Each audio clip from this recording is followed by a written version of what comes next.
the Theosophical Society was really, I think, the first society and association that was created to show that there is some truth behind each religion, behind each philosophical system, the major ones, and really to bring to the world, to the general public, back this knowledge about these hidden or lost pearls.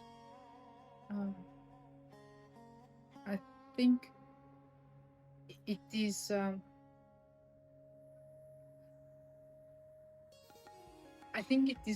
for people who are quite open-minded, who don't want to believe into things anymore, and who ask questions about life, questions about how things work and why they work in the way they work. So I think mainly what it means to be a member of the Theosophical Society, I think it mainly means to ask questions constantly about life,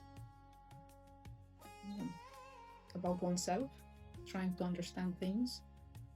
So it really, I think it gives the liberty and space to think and to discover things, and to do it in an environment where there is a lot of variety, a lot of diversity, because we all come, the Theosophical Society is active in many, many countries, and we all come from different cultural backgrounds, from different kinds of religions or without religion. So I think it is a very good meeting point for everyone who want to widen and their understanding about life and about things. More what it means to be a member, I think we can say that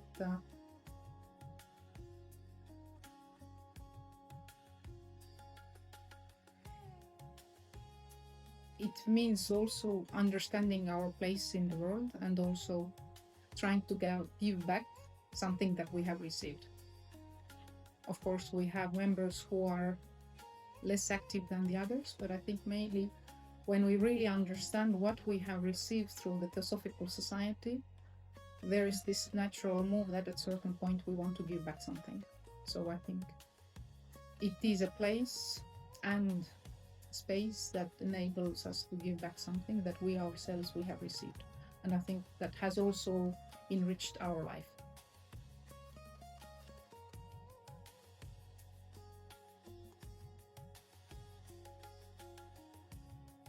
HBB and then there's still Olcott were the two main founders of the Theosophical Society. Of course, there were 15 other people who were there, more or less involved.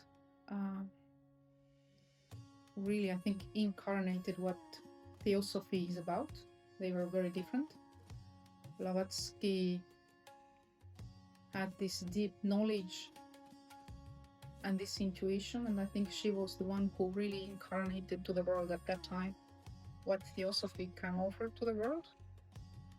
And Olcott, on the other hand, was very organized and structured, and we owe to him this structure of the Theosophical Society, and also the fact that it has, I think it's partly thanks to him that the Theosophical Society has continued up to today, and the way it functions.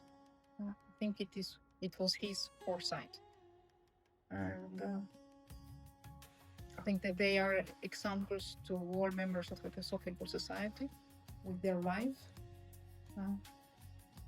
really showing how compassion and how selflessness should work in the actual world, because we know many stories about Blavatsky and about Olcott, how they did things, and those things they have been also related in the Mahatma letters, both being spoken of very highly, although both also having their own drawbacks and limitations, but both being spoken very highly by the masters at that time.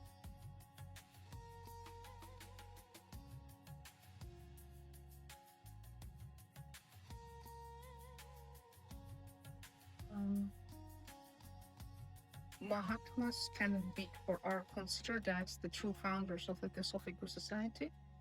Were the teachers of H.P. Blavatsky and Henry Steele Olcott. Human beings who are very evolved and who, in a way, for us as Theosophists and generally for humanity, who incarnate the fact that evolution still continues, that we are not the epitome of evolution, but from our state we will continue to evolve, and it is really it is the next step from our evolution and from our state of consciousness. So they are the forerunners of humanity, they are the teachers of humanity,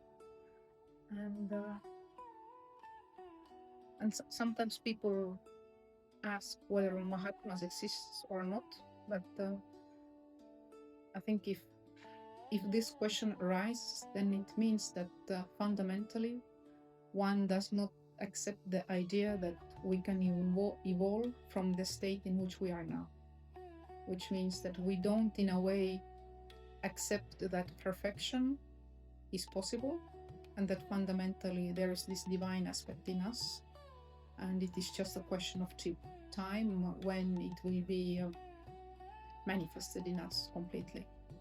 So we can talk about particular human beings, but I think it's mainly about the state of consciousness, whether this state of consciousness exists, and whether there are these human beings who have this kind of state of consciousness. Mahatma letters are letters that were sent to certain Theosophists in the beginning of the Theosophical Society to give some guidance and to suggest some course of action, also to give some teachings, because at that time, now for us everything is simple, we just take books and everything is written in the books, but at that time they didn't even have vocabulary to describe some philosophical concepts, because literally in English these words or these concepts didn't exist yet. So these letters, they can be considered as a basis of a lot of teachings, and at the same time it gives also a historical context in which the Theosophical Society was created, and also it shows that I think the founders and everyone who tried to work hard, that they were human beings. They were human beings who had maybe their limitations, but who, in spite of having their limitations, they still try to do their best to make Theosophy more known and to bring this idea, not the idea, but to bring Theosophy really to the world, especially to the Western world.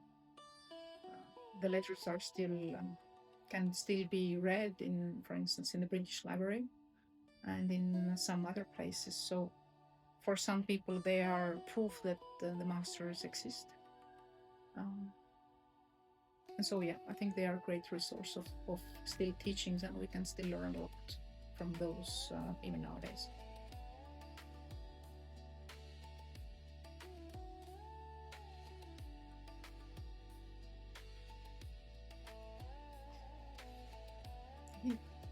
A human being is a state of consciousness that has already evolved quite a lot, and that will still continue to evolve. I think it is our task to discover for each one, of course, what this path is for us in this life. I think fundamentally we need to discover who we are, what is our inner being, and to really express it fully.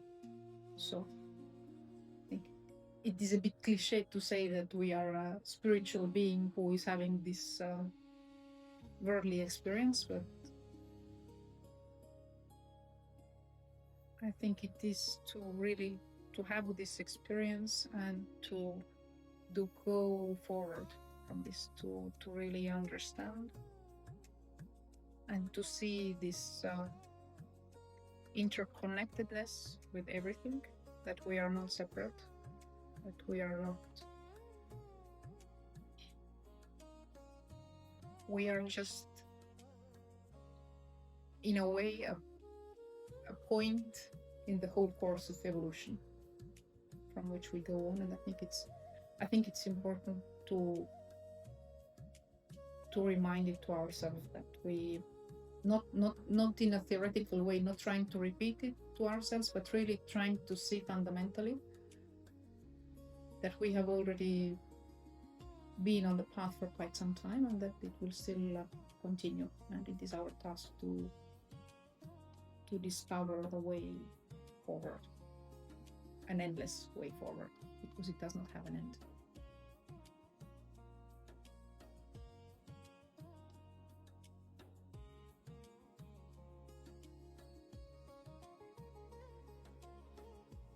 Karma is a law of equilibrium for me, really. It is what has been put in movement, it will come back. And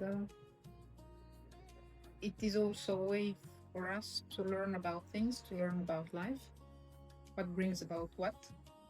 So it is not about the question of bad karma or good karma, as people nowadays like to use the term, but really seeing what is skillful and non-skillful in life, what is healthy and unhealthy in a way. So it is something that brings back to us really the result of what we are and what we do, so that we could discover the nature of those things and then improve from this state to continue and to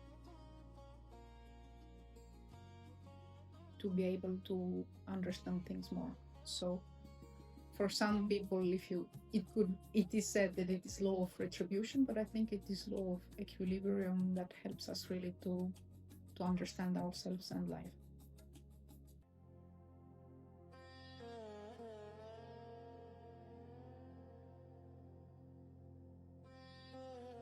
I think the word Dharma has, in Sanskrit, it has so many meanings, but I think it has come to mean a lot also the teaching or the path. So I think nowadays when we ask or when we say to someone that this is my Dharma, or it means that this is my path, this is what I need to do. So it can be seen as something fundamentally that we understand for ourselves what we need to do in life, what we want in life, but fundamentally it is also the teaching. It is also the teaching that will help us to realize what we are and to help us to change ourselves in such a way that we could be a benefit to the others as well, that it would not only be about ourselves.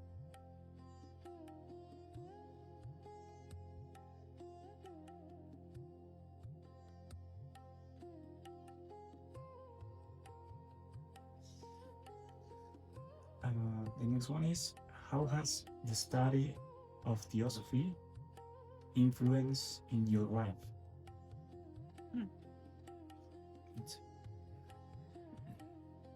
I think for me, I can say without any exaggeration that it completely changed my life and it gave a meaning to my life. I was quite young when I came to the TS. I was 17 years old. So looking for something at that time that I was maybe unable to verbalize, but really I think I can say that it gave a meaning to my existence.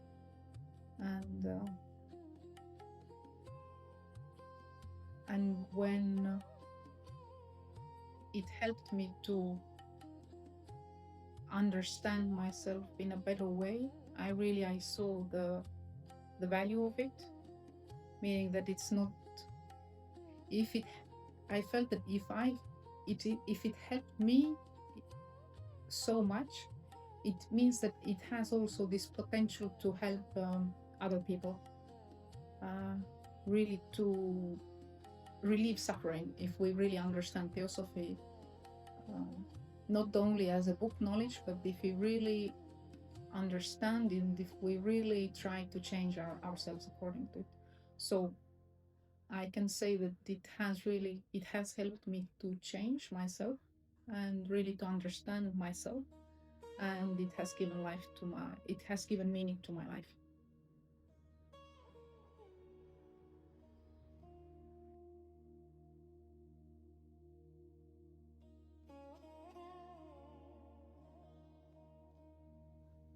I think the purpose of Theosophy fundamentally is that we would become less egocentric. Fundamentally, that we would understand ourselves and we would become less concerned about ourselves. And I think the result of it is that we don't only look at ourselves and our life and how we try to improve it, but that there would be this outward movement as well, that service and doing something what we can do to the others would be included in that, on that path as well. So I think it would be for everyone really to understand in what way they can be most useful and really trying to do something. I think it can be very different for different kind of people. So for everyone, I think everyone can do something, that's for sure. So it is everyone's task to really understand what they can do. I think Theosophy and the Theosophical Society, they don't try to change society in an outer way. The main idea is that each one would change themselves. So if we change ourselves, it means that we are already changing also the environment, because we are in relation with the environment. So it is we change the world through changing ourselves. And so if there are enough people who change themselves, it is also inevitable that there is some change in the world. But when it is possible in one's life conditions to do something for the others, and of course it should be done. It's not, as it is said in the Mahachohan's letter, Theosophy is not. It's not there to be there as some book knowledge, or it's not there to be some knowledge for oneself, but it is really to do something for the world. And as it is said, it should provide a solution for every problem. So if we do not see how Theosophy can provide a solution to every problem, then I don't think it's Theosophy's problem, but I think it's our own maybe lack of reflection or lack of time that we have taken for that we have not seen how it can provide a solution. So yeah, I think it starts from oneself, but for sure we have to move forward from that.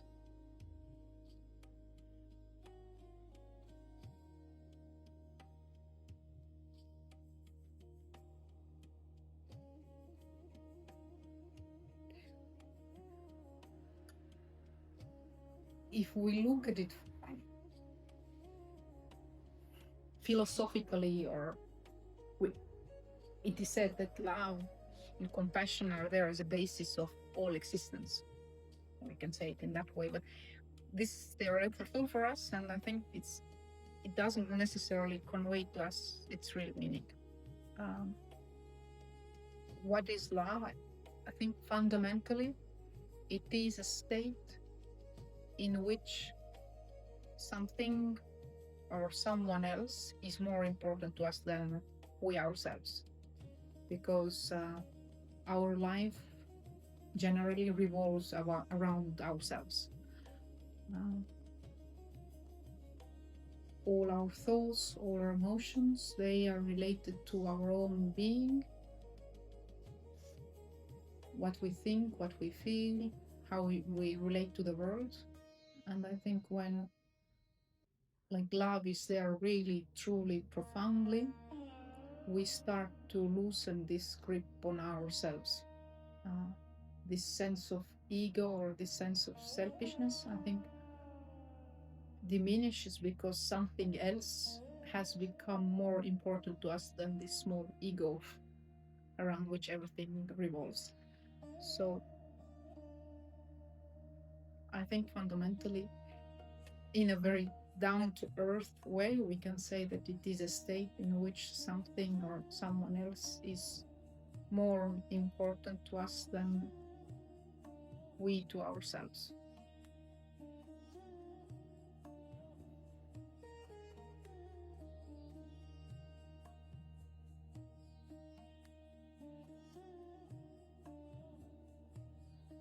The word God has been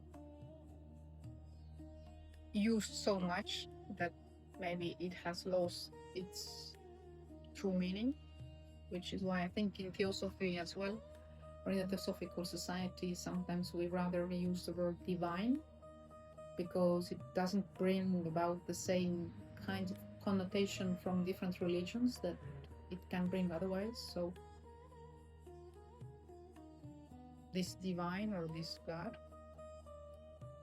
it's our own deep nature. It is the foundation of everything that exists. And this is the reason why we are looking for something. Because as it is said, if we would not have already known it, or if it would not already be there, we would not know to look for it, to search for it. So it is this fundamental and deeper nature that we have that exists in everything. And I think as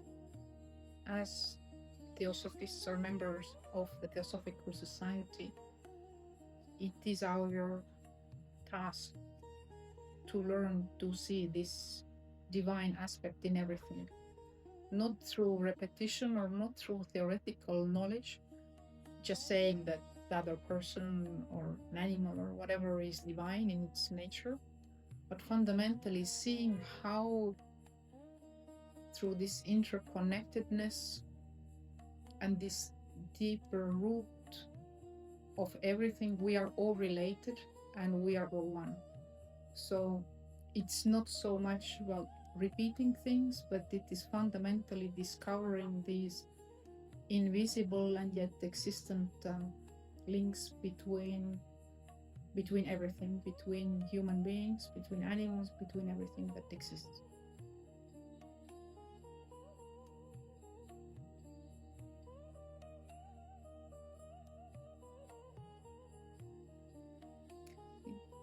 What is truth can be also asked the question, what is the true nature of things? I think in a way it's the same thing. Blavatsky and also Buddhism talks a lot about relative and absolute truth. Without going into things in a philosophical way, I think when we try to understand this question of truth, it will teach us something about humility, because we will understand that in our current state of things, everything that we see, it can only be relative truth, meaning it can be one aspect of it, but it is not an absolute truth. And I think it can help us to become more humble, seeing different things, seeing various opinions about things, and also to understand other people in a better way, because seeing how through certain, in a way we can say karmic process, but how through different conditions, experiences, another person has come to arrive to a certain conclusion about things that he or she might consider as true. So understanding also our own limitation in that same situation. So what is truth? I think it's like really when we want to know what is truth, it cannot be put into words. We cannot have a verbal answer to that question, but we can yet somehow discover something of the truth, and we can move nearer and nearer to it, which again will help us to understand various aspects of truth and various viewpoints and opinions of different people.